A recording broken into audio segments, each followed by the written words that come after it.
Hello साथियों, स्वागत है आप सबका आपके अपने YouTube चैनल एसएससी क्रिएटर में। दोस्तों, कैसे हैं आप सब? उम्मीद करता हूं बहुत अच्छे होंगे और बहुत ही अच्छी आपकी पढ़ाई चल रही होगी। दोस्तों, आज हम करेंगे एसएससी जीडी 2025 प्रैक्टिस सेट, जिस सीरीज में हमारा यह कौन सा प्रैक्टिस सेट नंबर है? 20वां। कौन सा है? 20वां है। और यह डेली आपको शाम 6 बजे उपलब्ध कराया जाता है। आज आपको इस सेट में बहुत मजा आने वाला है। हम वह प्रश्न करेंगे इस सेट में जो कि आपके आगामी एग्जामों में पूछे जाने के बहुत चांस हैं। तो वीडियो में अंत तक बने रहिए और देखिए।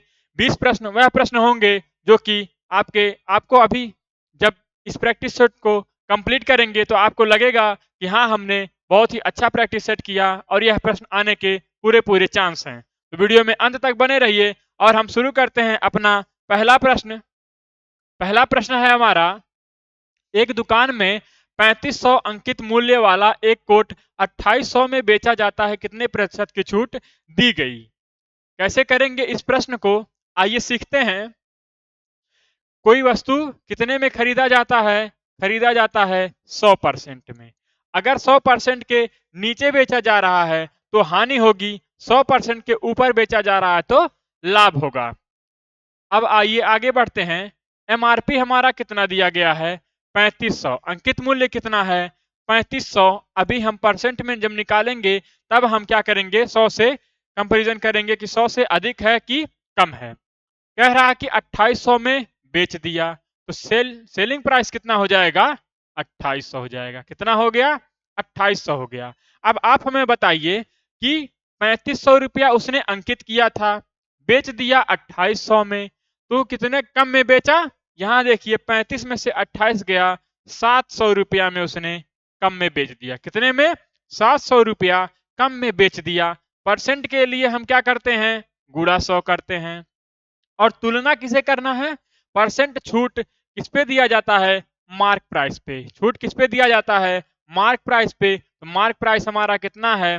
3500 है। कितना है? 3500 है। दो जीरो से दो जीरो कैंसिल, 35 दूना 70। कितना? 20%। एक जीरो यहां है तो एक जीरो यहां लग गया। कितना आ गया? 20% हमारा बिल्कुल सही उत्तर ऑप्शन नंबर 3। ऑप्शन नंबर 3 हमारा बिल्कुल सही उत्तर हो जाएगा। तो कैसे लगे प्रश्न? वीडियो को अधिक से अधिक लाइक कीजिए और अपने दोस्तों में जल्दी से जाइए और शेयर करके आइए, फिर पढ़िए। और चैनल पर पहली बार आए हो तो चैनल को सब्सक्राइब भी कर लीजिएगा। नेक्स्ट क्वेश्चन देखिए। क्वेश्चन नंबर 2 क्या कह रहा है? 240 और 320 को पूर्णतः विभाजित करने वाली सबसे बड़ी संख्या क्या है? अगर आपसे कहा जाए कि कोई संख्या दे के आपसे कहा जाए कि इनको विभाजित करने वाली सबसे बड़ी संख्या क्या है, तो आप क्या समझेंगे कि यह किसके बारे में बात कर रहा है? महत्तम समापवर्तक के बारे में बात कर रहा है। किसके बारे में? एचसीएफ के बारे में बात कर रहा है। एचसीएफ का परिभाषा क्या होता है? वह बड़ी से बड़ी संख्या जो दी गई संख्याओं को काट दे। जो दी गई संख्याओं को काट दे। तो हम क्या करेंगे? लिखेंगे 240। हमने लिखा 240 और लिखा 320। 320। अगर आपको बहुत बड़ी बड़ी संख्याएं दे दी जाएं तो आप क्या करेंगे? अंतर विधि सबसे आसान होता है, तो हम इसका अंतर निकालेंगे। कितना आ जाएगा? 0। और 12 में से 4 गया 8। कितना आ गया? 80 आ गया। 80 आ गया। अब हम ऑप्शन चेक करेंगे। ऑप्शन चेक करेंगे क्या हमारा ऑप्शन मिल रहा?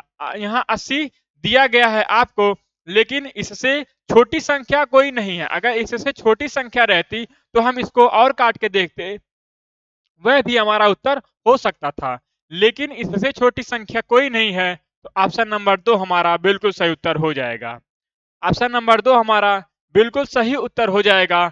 और आप इस तरह के सवाल को इस तरह से भी कर सकते हैं। लिखिए 240। 240 और कितना है? 320। कितना है? 320 है। इसको जहां तक कट रहा है वहां तक हम काट देंगे। हमने काटा, 10 से 0 कट गया। ये आ गया आपका 24 आ गया और आ गया 32। और किससे कट रहा है? 8 से हमने काटा तो 8 तिया 24, 8 चौक 32। अब किसी एक संख्या से यह दोनों संख्या नहीं कटेंगी तो ये कितना हो जाएगा? 10 गुणा में 8 बराबर 80। इस तरह से आप कर सकते हैं। एचसीएफ निकालना हो आपको गुणनखंड विधि से, तो जहां तक कट रहा है वहां तक काटेंगे और जो यहाँ गुणनखंड आएगा उनका हम गुणा कर देंगे। इतना आपको समझ में आ चुका होगा, तो बढ़ते हैं नेक्स्ट क्वेश्चन पर। नेक्स्ट क्वेश्चन हमारा इधर ऑप्शन आ गया तो हम इधर हो जाते हैं और आप पढ़ के बताइए कि एक समचतुर्भुज में विकर्ण क्रमशः 14 सेंटीमीटर और कितना है 24 सेंटीमीटर है। समचतुर्भुज का क्षेत्रफल क्या है। यह एडवांस मैथ का सवाल आ गया आपके पास। एडवांस मैथ में क्या होता है, आपको क्या करना होगा, फार्मूला याद करना होगा। एडवांस मैथ में फार्मूला के बिना कुछ नहीं होता है। तो हम जानते हैं कि समचतुर्भुज का क्षेत्रफल क्या है। समचतुर्भुज का क्षेत्रफल होता क्या है, हम यहां लिख दे रहे हैं आपके लिए। समचतुर्भुज, समचतुर्भुज का फार्मूला क्या होता है। समचतुर्भुज का क्षेत्रफल का फार्मूला का क्षेत्रफल, क्षेत्रफल होता है d1 गुणा में d2, d2 बटा में 2। ये d1 d2 क्या है, पहला ये क्या दिया है, विकर्ण क्रम से 14 सेंटीमीटर और 24 सेंटीमीटर। तो ये पहला विकर्ण हो गया और यह दूसरा विकर्ण हो गया बटा में 2। पहला विकर्ण कितना है हमारा, पहला विकर्ण है 14 और दूसरा कितना है 24। दूसरा है 24 बटा में क्या करेंगे 2 करेंगे। 2 से 2 ये कितनी बार गया 7 बार में। 2 सत्ते 14 और 7 चौक 28, 7 दूना 14, 2 16। कितना आ गया आपका 167 सेंटीमीटर स्क्वायर। कहीं दिया गया है, ऑप्शन देखिएगा, ऑप्शन देखिए, option number 4 is the right answer. Option number 4 हमारा बिल्कुल सही उत्तर हो जाएगा। तो बढ़ते हैं नेक्स्ट क्वेश्चन पर। तीन संख्याओं का औसत 28 है। अगर आपको औसत दिया गया है और कहा जा रहा है कि इतने संख्याएं दी गई हैं, संख्याएं हैं, औसत कितना है 28 है, संख्या कितना है 3 है। यहां देखिए एवरेज हमारा कितना है 28 है और नंबर हमारे पास है 3। तो हमें अगर कुल संख्या निकालना हो तो हम क्या करते हैं, कुल संख्या निकालने के लिए एवरेज का नंबर में मल्टीप्लाई कर देते हैं। कितना आ जाएगा 3 अट्ठे 24, 3 दूना 6 2 8। कितना आ गया 84 आ गया। कितना 84 कुल संख्या है। फिर आगे पढ़िए, कह रहा है पहली संख्या दूसरी संख्या से आधी और तीसरी संख्या। कितना संख्या है 3 संख्या हम लिख लेंगे। कितना 3 संख्या हमने लिख लेना है। 3 संख्या हमने लिख लिया। कह रहा पहली संख्या दूसरी संख्या से आधी है। अब जैसा सवाल कह रहा है वैसा हम लगा देंगे। पहली संख्या दूसरी संख्या से आधी है तो यह है 1 और यह है 2। हमें क्या करना है, अगर हमने पहले मान लिया, इसको हमने मान लिया 1, इसको मान लिया 1, तो इसको हमें करना पड़ेगा 1 बटा में 2। और जब फ्रैक्शन में आ जाएगा तो हमारा सवाल थोड़ा सा लगाना मुश्किल हो जाएगा और अधिक समय लेगा, इसीलिए हमने फ्रैक्शन में नहीं लिया। अब आगे पढ़िए, आगे पढ़िए और कह रहा है और तीसरी संख्या दूसरी संख्या की 2 गुनी है। तीसरी संख्या क्या है, दूसरी की 2 गुनी, तो 2 दूना 4। तीसरी संख्या कितनी हो गई 4 हो गई। आगे पढ़िए, तो तीसरी संख्या कौन सी है। आपको प्रश्न में क्या पढ़ना है, यह ध्यान रखना है कि प्रश्न हमको दिया क्या गया है और पूछ क्या रहा। अगर आपका इतना माइंडसेट क्लियर है तो आप सवाल को कर सकते हैं बहुत ही आसान तरीके से। पूछ रहा है तीसरी संख्या क्या है। अगर हम तीनों को जोड़ दिए, तीनों को जोड़ दिए या तीनों में मल्टीप्लाई कर दिए तो हमारा कुल संख्या कितना है 84 है। अनुपात में अगर हम जोड़ेंगे 4 2 6 1 7, कितना आ गया 7 आ गया। तो यूनिट में कितना हमारा है 7 है। लेकिन वह सवाल कह रहा कि जी नहीं 7 नहीं है 84 है। तो 7 बराबर 84, तो 1 बराबर कितना, 1 बराबर कितना आ गया आपका 12 सत्ते 84। 12 सत्ते कितना होता है 84। 1 बराबर कितना 12 आ गया। 4 का मान हमसे पूछ रहा है क्योंकि तीसरी संख्या पूछ रहा है, तो तीसरा संख्या का यूनिट कितना है 4 है। गुणा में 4 बराबर कितना 48। 12 चौक 48 आपका ऑप्शन नंबर 4।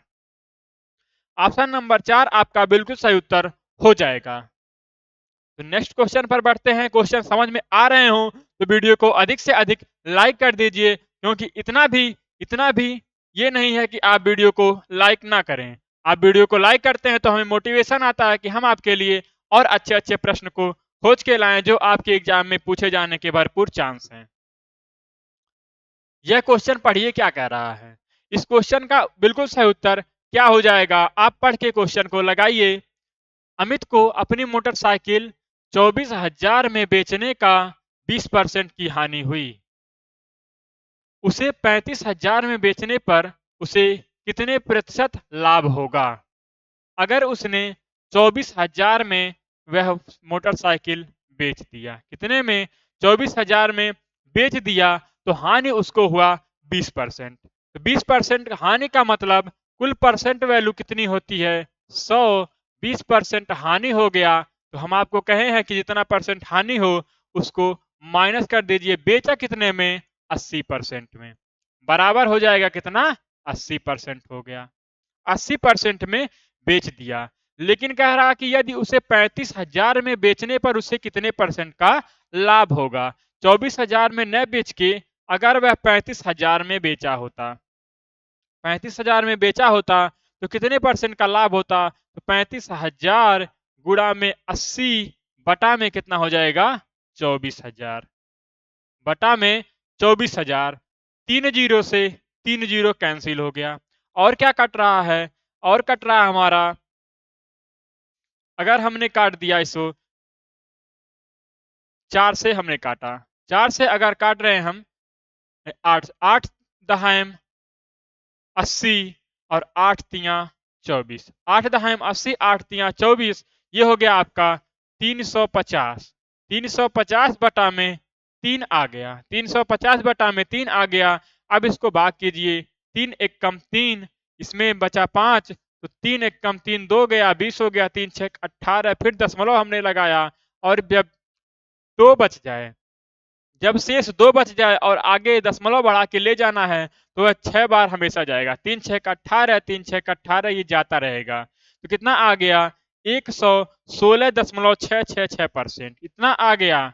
अब देखिए यह 100 से कितना अधिक है, यह 100 से कितना अधिक है, तो हम देख पा रहे हैं कि ये कितना अधिक है? 16.66%। 16.66% का मतलब 16.67% हमारा बिल्कुल सही उत्तर।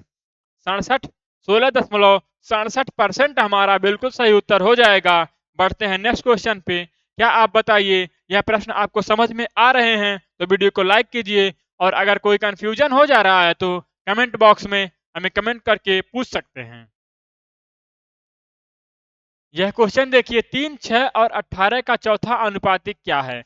आप कैसे अंदाजा लगा पा रहे हैं, पाते हैं कि क्या मास्टर सही पढ़ा रहा है?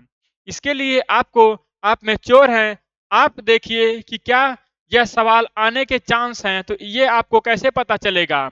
आपको पता चलेगा, प्रीवियस ईयर क्वेश्चन देखिए।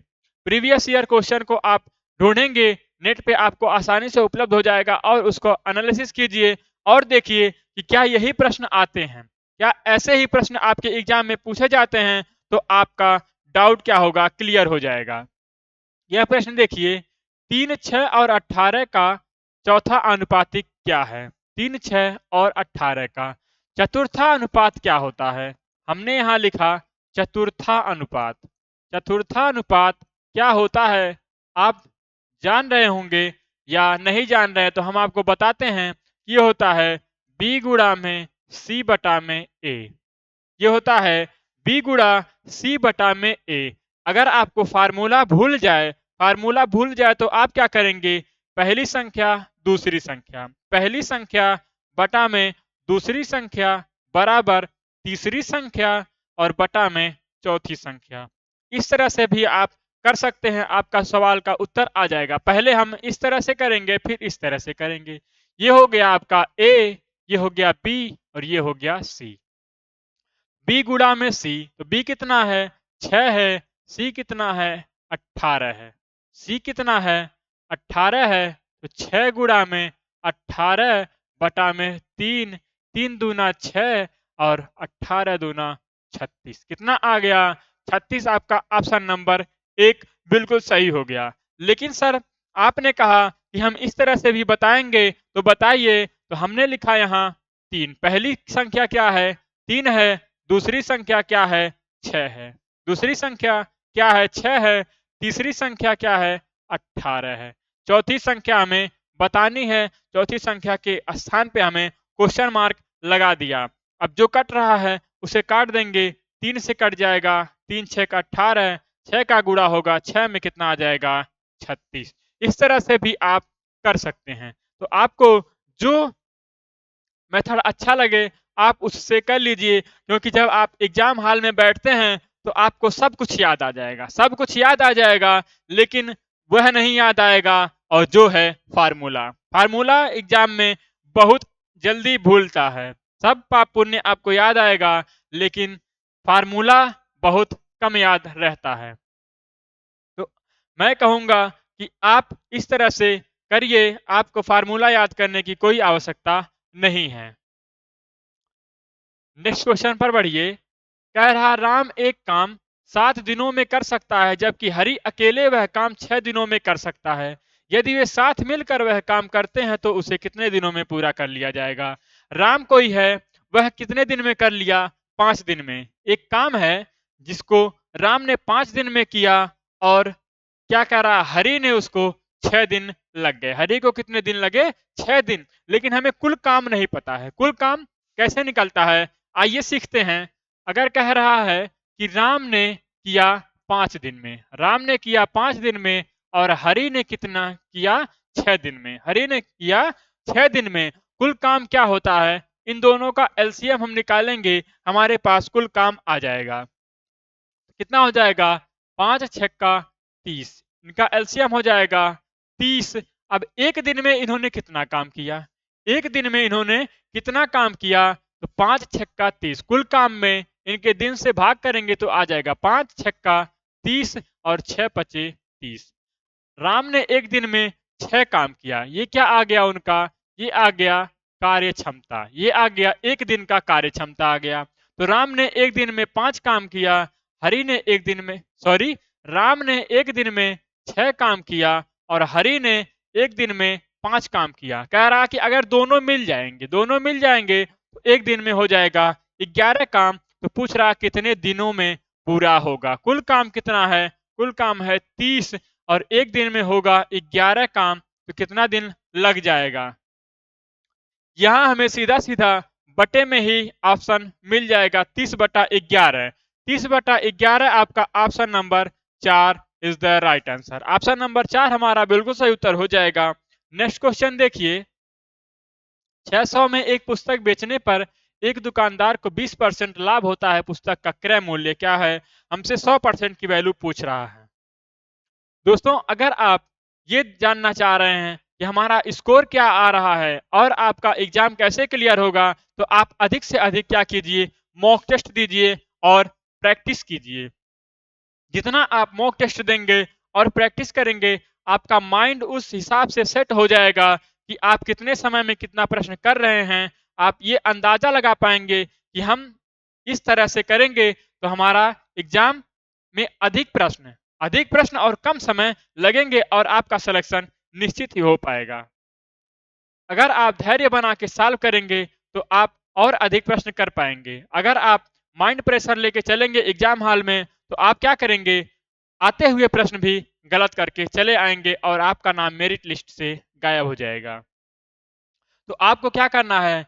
बिल्कुल ही धैर्य मन से पेपर को देना है। कोई सवाल कठिन नहीं समझना है, कोई सवाल कठिन नहीं समझना है। लेकिन जो सवाल आपको ये लगे कि इसमें टाइम लगेगा, कोई सवाल कठिन नहीं होता, आप लगाने जाएंगे तो लग जाएगा। लेकिन कुछ सवाल ऐसे होते हैं जो आपके टाइम टेकिंग होते हैं और आपके टाइम अधिक लगते हैं, तो उन प्रश्नों को आप होल्ड करिए। जब आपके आसान प्रश्न हो जाएं तब उन प्रश्नों को कीजिए, क्योंकि अगर आप यह नहीं करते हैं तो आपका एक ही सवाल में अधिक समय लग जाएगा और आपके और आसान वाले प्रश्न छूट जाएंगे। तो प्रश्न को छूटना नहीं है, प्रश्न को छोड़ना नहीं है, सभी प्रश्न को टच करके आना है और जो आसान प्रश्न होंगे उनको पहले करना है। और क्या करना है? जो लास्ट दिन बच रहे हैं, अब आपके 4 फरवरी से आपका एग्जाम है और आज कितना है? 27 तारीख है।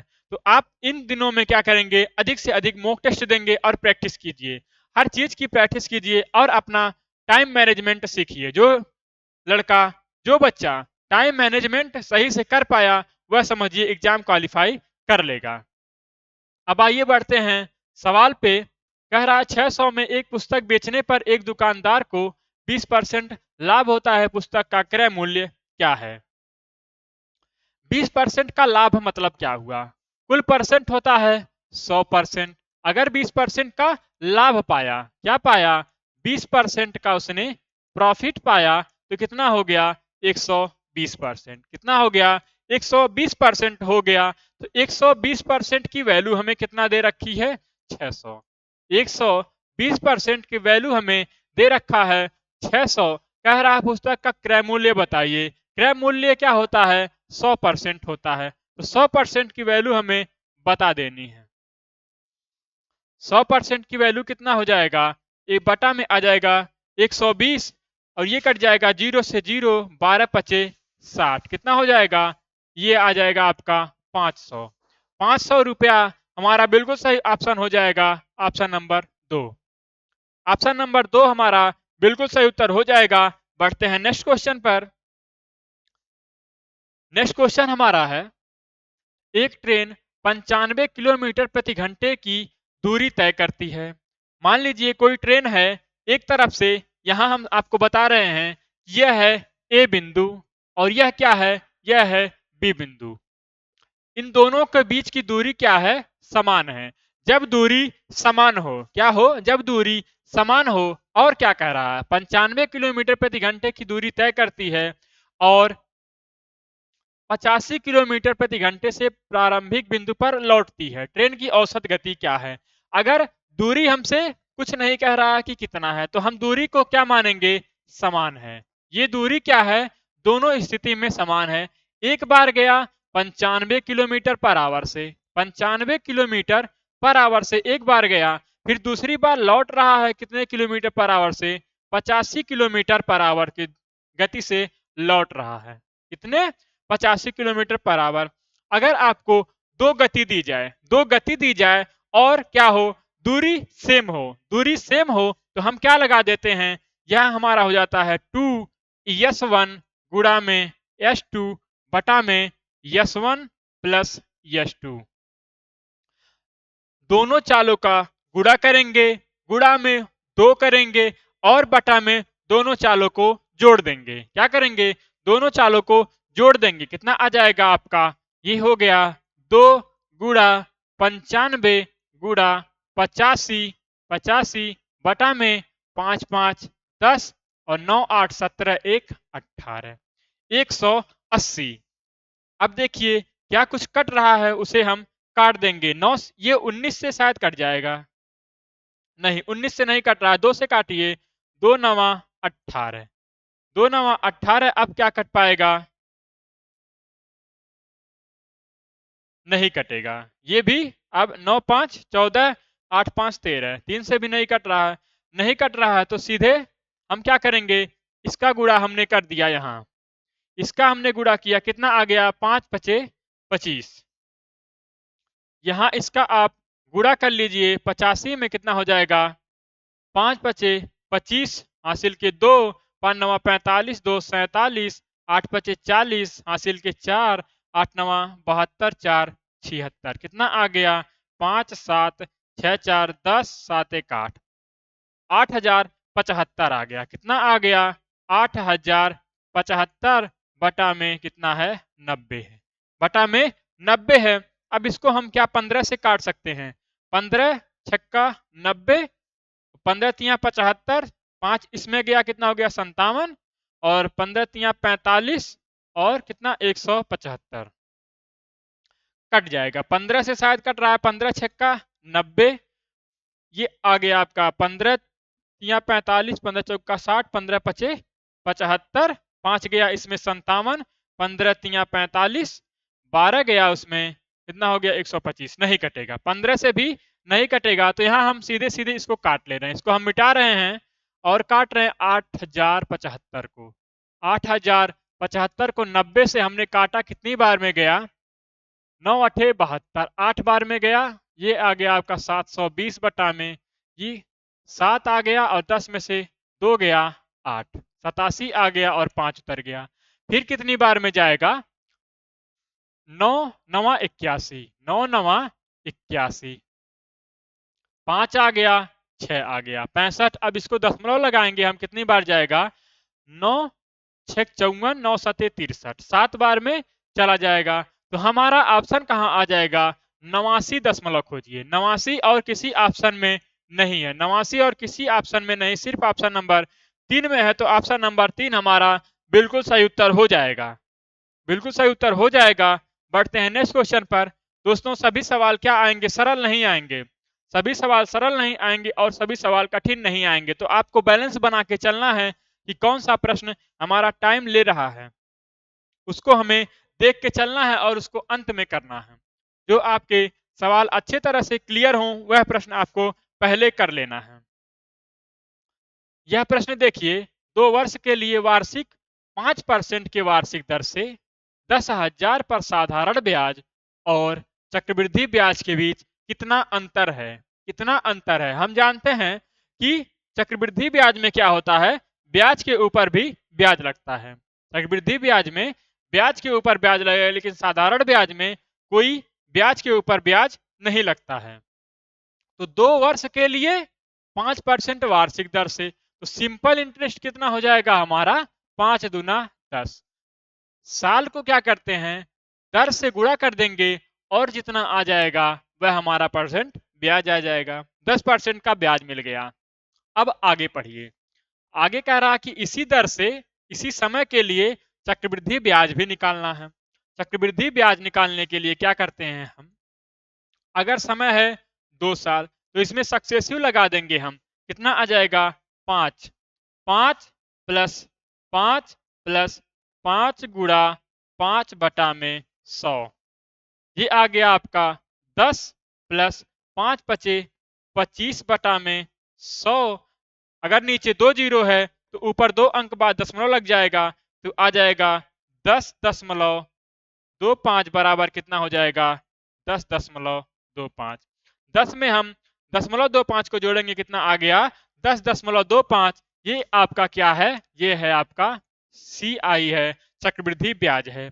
इनका अंतर पूछ रहा है कि ब्याज के बीच अंतर कितना है। यहाँ ब्याज के बीच अंतर देखिए, परसेंट कितना है, दशमलव कितना है, 0.25 का अंतर है। कितना है, 0.25 का अंतर है। तो राशि कितनी है हमारे पास, 10,000 राशि है हमारे पास 10,000। हम 0.25% इसमें निकाल देंगे, 0.25% निकाल देंगे। यहां से दशमलव को हटाएंगे, नीचे 2 जीरो और लग जाएगा, 2 जीरो से 2 जीरो कैंसिल, 2 जीरो से 2 जीरो कैंसिल, 25 से कम कितना हो गया, 25। कितना रुपया आ गया, 25 रुपया। आपका ऑप्शन नंबर 2 बिल्कुल सही उत्तर हो गया। ऑप्शन नंबर 2 बिल्कुल सही उत्तर हो गया। यहाँ आप थोड़ा सा क्या कर सकते हैं, यहाँ 25 पचे 100 कितना होता है, 5 पचे 25 और यहाँ नीचे 2 जीरो था, तो आप ऊपर यहाँ भी कर सकते थे। ये हम आपको समझाने के लिए इतना बड़ा प्रोसेस कर दिए। नेक्स्ट क्वेश्चन देखिए, डेटा के वितरण में उच्चतम स्कोर और निम्नतम स्कोर के बीच के अंतर को क्या कहा जाता है। अगर आपको कोई सीरीज दी जाए, मान लीजिए यहाँ लिखा जाए 2 3 4 6 7 12 18, कुछ भी दिया जाए आपको, उसके बाद आपसे कहा जाए कि इनके डेटा के वितरण में उच्चतम स्कोर और निम्नतम स्कोर के बीच के अंतर को क्या कहा जाता है। तो अगर आप उच्चतम स्कोर देखेंगे, कितना आ जाएगा, 20, निम्नतम स्कोर 2। इनके बीच के अंतर को क्या कहा जाता है, इनके बीच का अंतर आएगा 18 और इनके बीच का अंतर को क्या कहते हैं, श्रेणी कहते हैं। क्या कहते हैं, श्रेणी कहते हैं। यह आपका सवाल में नहीं है, यह हम आपको समझाने के लिए यहाँ लिख दिए। तो उच्चतम स्कोर और निम्नतम स्कोर के बीच के अंतर को क्या कहते हैं, श्रेणी कहते हैं।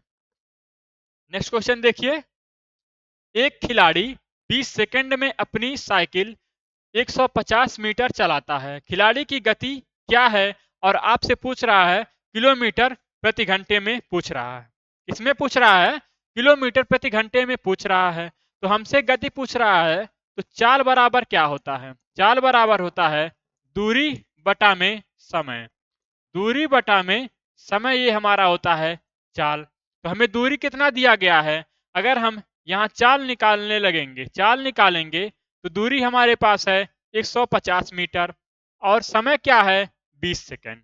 समय हमारे पास है 20 सेकेंड, यहाँ मीटर में है और यह सेकेंड में है, तो हमें कुछ बदलने की आवश्यकता नहीं है। लेकिन यहाँ हमसे ऑप्शन में क्या कह रहा है कि किलोमीटर प्रति घंटे में बदलना है, तो किलोमीटर प्रति घंटे में बदलने के लिए 18/5 से क्या करेंगे, गुणा कर देंगे।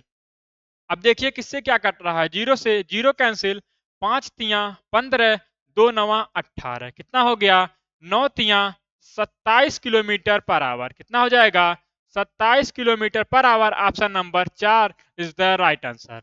ऑप्शन नंबर 4 हमारा बिल्कुल सही उत्तर हो जाएगा। प्रश्न समझ में आ रहे हो तो वीडियो को लाइक कीजिए और अपने दोस्तों में अधिक से अधिक शेयर कीजिए, और चैनल पर पहली बार आए हो तो चैनल को सब्सक्राइब भी कर लीजिएगा। नेक्स्ट क्वेश्चन देखिए, यदि 2x प्लस 3y अनुपात कितना दिया गया है, 2x माइनस 3y बराबर कितना है 3:2, तो एक्स वाई का मान हमें बताना है। क्या बताना है, x अनुपात y क्या है। तो हम अगर यहाँ अनुपात दिया गया है तो इसको हम बटा भी कह सकते हैं। क्या कह सकते हैं, यहाँ लिखेंगे 2x प्लस 3y अनुपात है, तो अनुपात को हम बटे में भी लिख सकते हैं। ये कितना है 2x, कितना है 2x माइनस 3y बराबर कितना दिया गया है 3:2। तो अनुपात यहाँ भी हम क्या लिख सकते हैं, बटा लिख सकते हैं। तो ये हो जाएगा 3/2।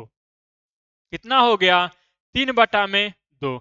अगर आपको यहाँ बराबर का साइन देखने को मिल जाए तो आप तिरछा में क्या करना है, गुणा कर देना। आपको क्या करना है, गुणा कर देना है। ये हो जाएगा 2 दूना 4x, 2 दूना 4x प्लस 2 तिया 6y बराबर 3 दूना 6x माइनस 3 तिया 9y। कितना हो गया 9y। अब देखिए x और x, इधर x है इधर x है। जब कभी हम जोड़ घटान करते हैं ऐसे सवालों में तो क्या होता है, x से x घटेगा या x से x जुड़ेगा, और y का y में जुड़ेगा या y से y में घटेगा। तो यहाँ है 4x और ये क्या है, बराबर के उस पार है 6x। यहाँ लिखेंगे हम 4x। इधर हमने लिखा, मान लीजिए यहाँ बराबर है, तो अगर हम इसको इधर ले आएंगे तो ये माइनस में हो जाएगा, अगर इसको इधर ले गए तब भी माइनस में हो जाएगा। तो 6 में से 4 गया, कितना बच जाएगा 2x बच जाएगा, 2x बच गया। अब यहाँ प्लस में है यहाँ माइनस में है, अगर हम इसको इधर ले गए तो माइनस हो जाएगा और माइनस माइनस जुड़ जाएगा। इसको इधर लाएंगे बराबर के तो ये प्लस हो जाएगा और प्लस प्लस जुड़ जाएगा। तो दोनों स्थिति में यह जुड़ेगा, कितना हो जाएगा 9 6 15y। कितना हो गया 9 6 15y। हमसे x अनुपात y पूछ रहा है, x अनुपात y पूछ रहा है। अगर आपको कहीं बराबर में ऐसे दिख जाए तो क्या करना है, आपको कुछ नहीं करना है। x के सामने क्या है 15 है, x का मान हमने 15 लिख दिया, y बच गया, y का मान कितना 2, हमने y लिख दिया। पूछ रहा है x अनुपात y क्या है, तो 15:2 हमारा ऑप्शन नंबर 4 बिल्कुल सही उत्तर हो जाएगा। ऑप्शन नंबर 4 हमारा बिल्कुल सही उत्तर हो जाएगा। बढ़ते हैं नेक्स्ट क्वेश्चन पर। ये आपको कह रहा है 72 प्लस 13 भागा 3 प्लस 2 माइनस 3 गुणा में 5। यहाँ हमें 3 कोष्टक दिया गया है, तो हम क्या करेंगे, पहले कोष्टक को सॉल्व कर लेंगे। ये हो जाएगा आपका 3 2 5, कितना हो गया 3 2 5 7 1 8, कितना आ गया 85 भागा में 3 2 5 माइनस 5 तिया 15। अब क्या करते हैं, यह बोर्ड मास के नियम पर आधारित सवाल है, तो इसमें हम क्या करेंगे, पहले भाग को सॉल्व करेंगे कि ये आ जाएगा आपका 5 1 कम 5 5 7 35, 17 पचे 85। फिर आगे बढ़िए दिया है 15, तो 17 में से 15 गया, कितना आ गया 2 आ गया, कितना आ गया 2। हमारा ऑप्शन नंबर 2 में ही मिल जाएगा। ऑप्शन नंबर 2 हमारा बिल्कुल सही उत्तर हो जाएगा। बढ़ते हैं नेक्स्ट क्वेश्चन पर। आप वीडियो को अधिक से अधिक लाइक कीजिए और अपने दोस्तों में शेयर करके आइए, और आपको विश्वास मानिए कि इससे आपको एग्जाम हॉल में बहुत फायदा पहुंचने वाला है।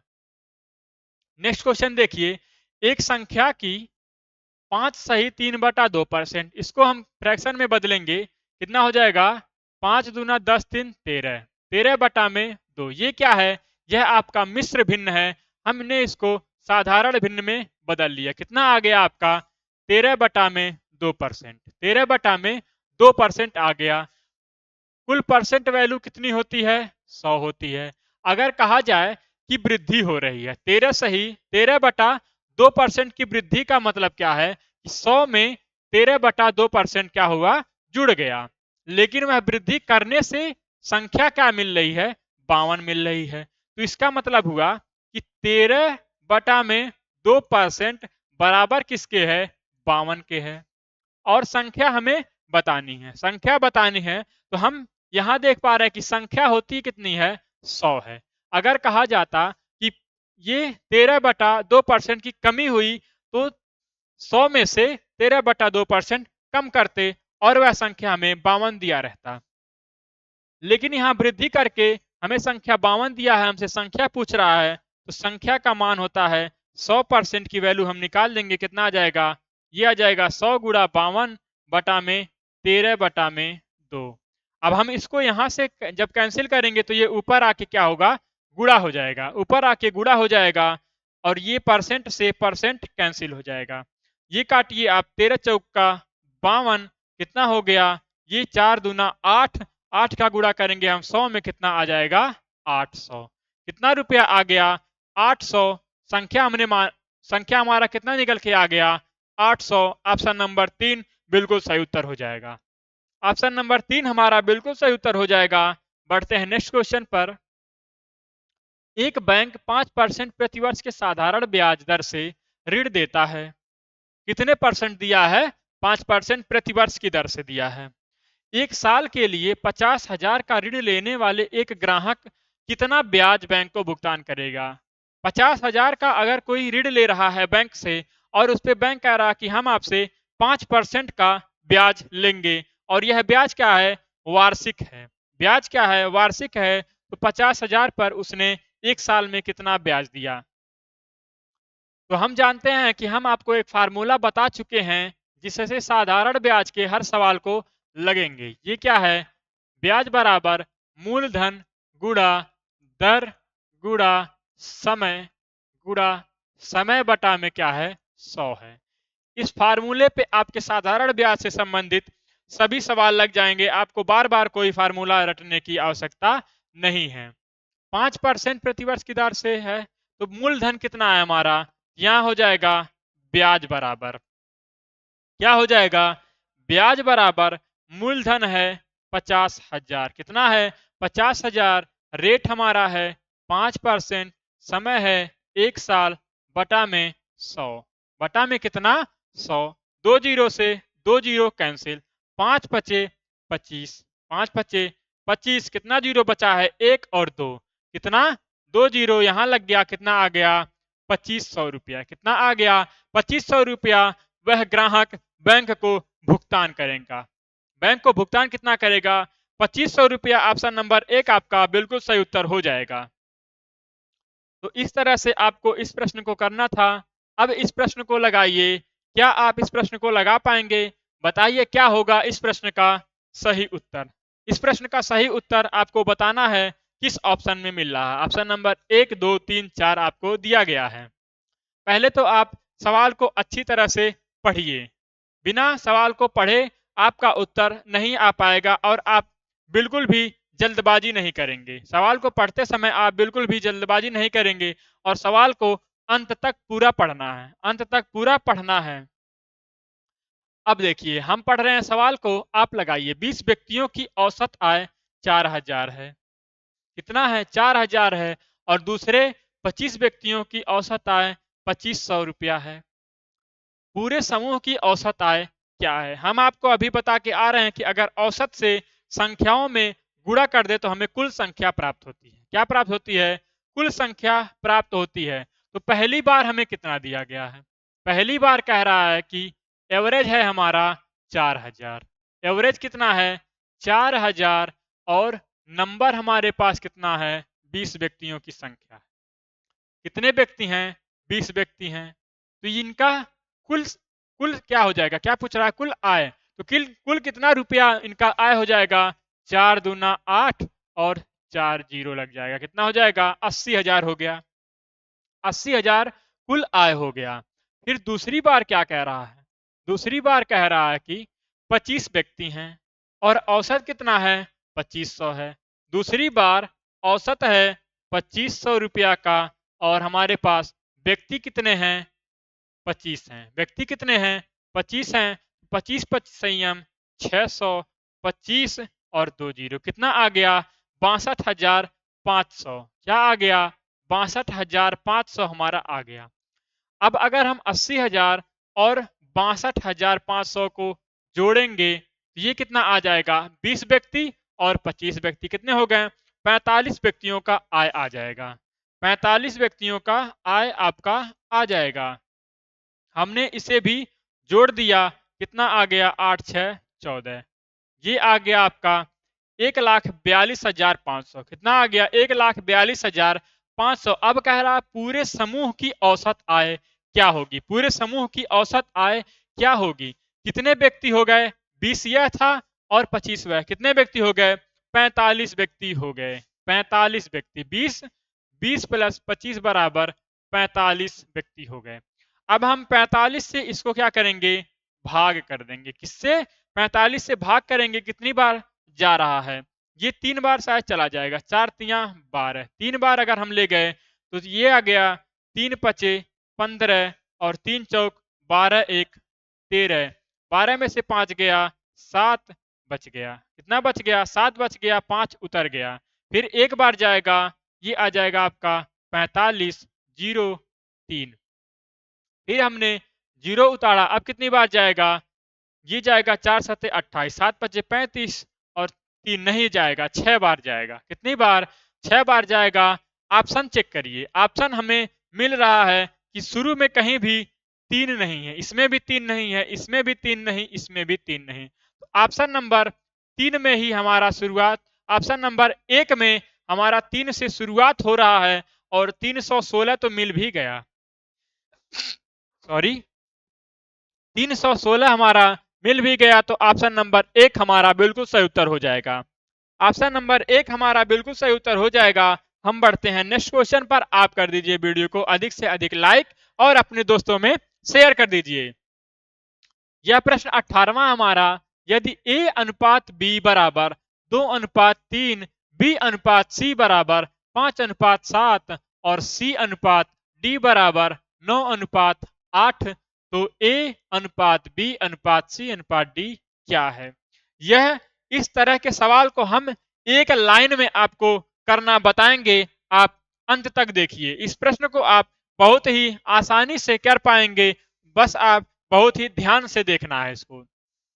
कह रहा है हमारा A अनुपात B कितना है, A अनुपात B हमें दिया हुआ है 2 अनुपात 3। कितना है, 2 अनुपात 3 हमें दे रखा है। फिर आगे कह रहा कि B अनुपात C कितना है, ये है 5 अनुपात 7 है, 5 अनुपात 7 है। फिर कह रहा कि C अनुपात D भी कितना है, C अनुपात D हमारा कितना है, 9 अनुपात 8 है, 9 अनुपात 8 है। हमसे पूछ कितना रहा है, हमसे पूछ रहा है A अनुपात B अनुपात C अनुपात D पूछ रहा है, यही तो पूछ रहा है। क्या आप इस तरीके को जानते हैं, अगर नहीं जानते हैं तो हमारे साथ बने रहिए, हम आपको बिल्कुल आसानी से एक लाइन में करना सिखा देंगे। कोई बॉक्स भरने की आवश्यकता नहीं है, यह सवाल बहुत आसान है, बस जानने की आवश्यकता है। अब देखिए इसमें नियम क्या लगते हैं, इसको आपको ध्यान रखना है कि अगर A अनुपात B है, यहाँ अंत हुआ B से तो शुरुआत B से होना चाहिए, यहाँ अंत हुआ C से तो शुरुआत C से होना चाहिए। ये बात आपको समझ में आनी चाहिए और यह बात इस सवाल में बैठ रहा है, यह सेटिस्फाई कर रहा है। अब आगे बढ़िए, यहाँ दिया गया है A और A कहीं है और A कहीं नहीं है, तो ऊपर से शुरुआत करके नीचे तक लाएंगे। 5 दूना 10 9 90 हो गया। कितना हो गया, 90 हो गया। अब देखिए B कहाँ है, B हमारा यहां दिया गया है। B कहाँ है, यहां है। शुरुआत हमेशा ऊपर से ही होगी, शुरुआत हमेशा ऊपर से होगी। B यहां दिया गया है, B यहां दिया गया है, तो हम इसको इस तरह से गुणा करेंगे और नीचे ला देंगे। यहां भी करेंगे, रुकिए हम पेन को थोड़ा पतला कर ले रहे हैं। पेन को हमने पतला किया और इसको व्हाइट भी कर लिया। अब यहां से हमने गुणा किया यहाँ और इसको नीचे लेके आ गए। ये आ गया आपका 5 तिया 15, 15 नवा 135, 15 नवा 135। आगे बढ़िए, ये ए आ गया और यह क्या आ गया, बी आ गया। आगे बढ़िए, आगे बढ़िए, सी कहाँ है, सी यहाँ है, सी यहाँ है, सी यहाँ है, सी यहाँ है। ऊपर हमें शुरुआत से ही करनी है, शुरुआत हमें ऊपर से करनी है। यहां से आएंगे सी पर और यहां आ जाएंगे सी पर। सी को हमें खोज लेना है, सी को हमें खोज लेना है। ये आपका आ गया 7 तिया 21 नवा कितना होता है, 21 नवा आपका होता है 9 एकम 9, 9 दूना 18, 189। कितना होता है, 189। सॉरी यहाँ नहीं, यहाँ रहेगा 189। ये आ गया आपका सी, ये आ गया आपका सी। अभी आपको ऑप्शन नहीं मिल रहा है, ठीक है, अभी आपका ऑप्शन मिल जाएगा। अब यहाँ है डी, यहाँ है डी और कहीं डी नहीं है, तो शुरुआत से ऊपर से शुरुआत करके सीधे नीचे ले आएंगे डी तक। क्या हो जाएगा आपका 7 तिया 21 गुणा 8 में करेंगे, 8 एक कम 8, 8 दूना 16, कितना आ गया 168 आ गया। कितना आ गया 168 आ गया आपका। ये क्या हो गया, डी हो गया। ये हो गया डी। अब काटिए, अब क्या किसी एक संख्या से तीनों संख्या कट रही है, उसको हमें काट देना है, उससे हमें काटना है। किससे कटेगी, इसको अब हम मिटा रहे हैं। अब हम काटना शुरू करेंगे, काटना शुरू करेंगे। ये हम अपना पेन ले लेंगे, फिर से पीला वाला, और काट दीजिए। क्या कट रहा है, किससे कटेगा, 18 और 3 9, और ये 6 एक 7, 8 7 15, 3 से कटेगा, 3 से कट जाएगा। इस संख्याओं का योग जब 3 के मल्टीप्लाई में आ जाता है तो वह संख्या 3 से कटती है। तो ये हो जाएगा 3 तिया 9, 30 आ गया। 3 चौक 12, 3 पचे 15, 3 छक 18, 3 तिया 9, 3 पचे 15, 3 छक 18। अब ऑप्शन मिलाइए, अब ऑप्शन मिलाइए, क्या ऑप्शन मिल रहा है, 30 45 63 56। तो 30 45 63 56 आपका ऑप्शन नंबर 2 बिल्कुल सही उत्तर हो जाएगा। क्या आप इस प्रश्न को समझ पाए, क्या आप इस तरीके को समझ पाए कि अगर आपको इतना बड़ा सवाल दे दिया जाए तो आप बिल्कुल ही कम जगह में और कम आसानी से कर सकते हैं, आपको कोई बॉक्स भरने की आवश्यकता नहीं है। आप इसको समझेंगे कि पहली बार सीधे सीधे मल्टीप्लाई हुआ, फिर दूसरी बार आपने इस तरह से किया, फिर तीसरी बार आपने इस तरह से किया, फिर चौथी बार इस तरह से कर दिया। इतना आपको समझ में आ गया होगा। तो हम बढ़ते हैं नेक्स्ट क्वेश्चन पर। ये हमारा नेक्स्ट क्वेश्चन है 19वां नंबर क्वेश्चन। कह रहा है एक आयताकार क्षेत्र में एक बाजू 5 मीटर है, एक बाजू 5 मीटर और विकर्ण 13 मीटर है। आयत का क्षेत्रफल क्या होगा। आयत का क्षेत्रफल क्या होता है, हम यहाँ लिख दें अगर आपको, तो आयत का क्षेत्रफल, आयत का क्षेत्रफल होता क्या है, आयत का क्षेत्रफल होता है हमारा लंबाई गुणा में चौड़ाई, लंबाई गुणा चौड़ाई, लेंथ गुणा बेर्थ। ये आपका होता है आयत का क्षेत्रफल। हम यहाँ आयत बना ले रहे हैं, आयत हमने यहाँ बना लिया। इसी तरह तो बनता है, थोड़ा लाइन मिस्टेक हो सकता है, इधर उधर निकल गया, कोई बात नहीं है। एक बाजू हमारा है 5 सेंटीमीटर, विकर्ण है हमारा। विकर्ण क्या होता है, अगर हमने इसे तिरछा काट दिया तो ये हमारा विकर्ण आ गया 13 सेंटीमीटर। अब हमें विकर्ण पता है और एक बाजू पता है। अभी हमने इसको, हमें अगर 5 को लंबाई मान लिया तो बी नहीं पता है, अगर हमने 5 को चौड़ाई मान लिया तो लंबाई नहीं पता है। तो हमें क्या करना होगा, इसे पता करने के लिए हमें पाइथागोरस थ्योरम लगाना होगा। क्या लगाना होगा, पाइथागोरस थ्योरम। ये हो जाएगा ए बी और सी, ए बी और सी। हमें ज्ञात क्या करना है, ए बी का स्क्वायर ज्ञात करना है, ए बी का स्क्वायर ज्ञात करना है। और ये कितना हो जाएगा 13। पाइथागोरस थ्योरम लगाएंगे आप, 13 का स्क्वायर करेंगे, 13 का स्क्वायर करेंगे माइनस, और बी, रुकिए, पाइथागोरस थ्योरम का हम क्या कर दे रहे हैं, फार्मूला पहले लिख दे रहे हैं। ये ए सी का स्क्वायर माइनस बी सी का स्क्वायर माइनस हो जाएगा इसमें से, तब आपका ए बी का स्क्वायर आ जाएगा। क्या आएगा, ए बी का स्क्वायर आ जाएगा। अब देखिए, अब देखिए क्या होता है, ये ए सी कितना है 13 है, ए सी कितना है 13 का स्क्वायर करेंगे हम 169 आ गया, माइनस BC कितना है 5 है, 5 का हम स्क्वायर करेंगे 25 आ गया। ये कितना आ गया आपका, इसको हम माइनस करेंगे 169 में से 25 गया, 169 में से 25 गया, कितना आ गया 9 में से 5 गया 4, 6 में से 2 गया 4 और 1 कितना आ गया 144, 144। अब यहां देखिए ए सी बराबर, अगर आपको दिया गया है 144, 144, तो आप क्या करेंगे इसका वर्गमूल कराएंगे तो यह 2 कट जाएगा, जिससे क्या कटेगा वर्गमूल से ये वर्ग कट जाएगा और ए सी का मान कितना आ जाएगा, आपको निकालेंगे इसका वर्गमूल कितना हो जाएगा 12 हो जाएगा। सॉरी, अगर हमने लिखा ए सी स्क्वायर बराबर, ये आपको वर्गमूल निकालना है तो ए सी का मान कितना आ जाएगा 12 आ जाएगा, कितना आ जाएगा 12। तो ए बी का मान हमें आ गया, ओहो सॉरी, ए बी है, यहाँ क्या है ए बी है, तो ए बी का मान कितना आ गया 12 आ गया, ए बी का मान कितना आ गया 12 आ गया। हमारा क्षेत्रफल क्या होता है लंबाई गुणा चौड़ाई, तो लंबाई आ गया 12 और हमारा चौड़ाई है 5, कितना आ गया 12 पचे 60 मीटर, 12 पचे 60 meter. Option number 4 is the right answer. Option number 4 हमारा बिल्कुल सही उत्तर हो जाएगा। बढ़ते हैं नेक्स्ट क्वेश्चन पर। नेक्स्ट क्वेश्चन हमारा है आज का 20वां क्वेश्चन और आज के हमारे प्रैक्टिस सेट नंबर 20 का लास्ट क्वेश्चन है, लास्ट क्वेश्चन है। इसको कैसे करेंगे, बिल्कुल आसान है, बोर्ड मास के नियम पर आधारित यह प्रश्न। अगर आपको बोर्ड मास का प्रश्न दिया जाए और कहा जाए इसे सॉल्व कीजिए, तो पहले आप क्या करेंगे ब्रैकेट को सॉल्व करेंगे और ब्रैकेट में पहले छोटे कोष्टक को सॉल्व करेंगे। छोटे ब्रैकेट को सॉल्व करने के बाद आप भाग को करेंगे, भाग को सॉल्व करने के बाद गुणा करेंगे, जोड़ करेंगे, फिर घटाना करेंगे। तो यहाँ क्या दिया गया है, छोटा कोष्टक एक यहाँ है और एक यहाँ है, तो 32 प्लस 1 कितना हो गया 33 हो गया। यहाँ हमने भाग कर लिया और ये क्या है अभी बड़े कोष्टक में है, माइनस कितना है, ये बड़े कोष्टक में -5 है।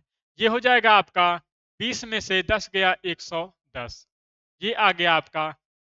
फिर यहाँ 4 प्लस, ये क्या है बड़ा कोष्टक। फिर अब बड़े कोष्टक में भाग को सॉल्व करेंगे, कितना आ जाएगा 32 प्लस 1 33, 120 माइनस 10 110, ठीक है, ये आपका प्लस में है।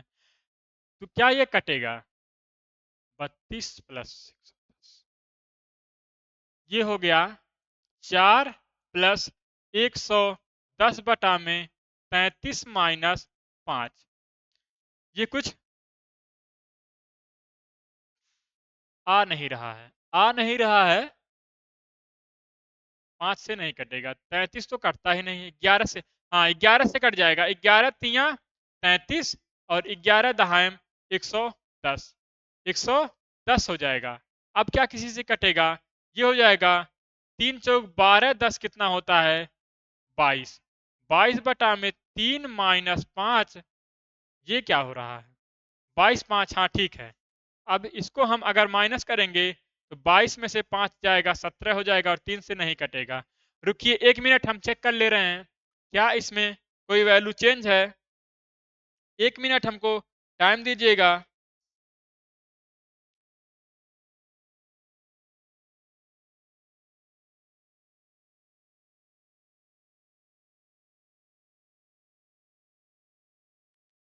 एक मिनट टाइम दीजिएगा, कोई वैल्यू हो सकता है चेंज हो गया हो, टाइपिंग एरर हो गया हो, इसको हम अभी बना ले रहे हैं। सवाल हम चेक कर रहे हैं कि क्या हमारा सवाल कुछ गलत हो गया है।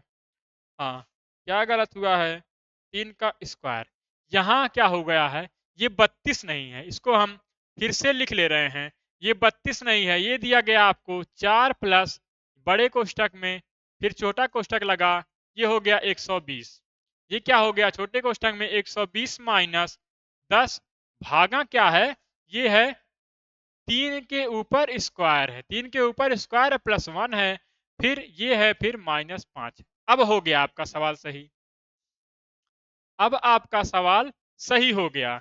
अब देखिए अब लग जाएगा बिल्कुल आसानी से, ये आ जाएगा 110 प्लस में 4, 110 प्लस में यहाँ 4 हो जाएगा और ये भाग में है, ये आएगा आपका 3 तिया 9 1 10, 3 तिया 9 1 10 और ये आ जाएगा आपका 5 और ये अभी बड़े कोष्ठक में है। ये 0 से 0 cancel.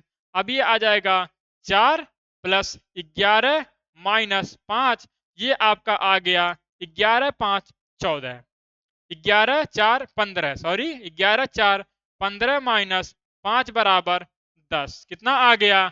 Option number 2। Option number 2 हमारा बिल्कुल सही उत्तर हो गया। थोड़ा टाइपिंग एरर हो गया था, इसको इसको आप काट दीजिए, इसको आप काट दीजिए और यह हमारा सही क्वेश्चन हो जाएगा। तो थोड़ा सा टाइपिंग एरर हो गया था, उसके लिए हम आपसे माफी चाहते हैं।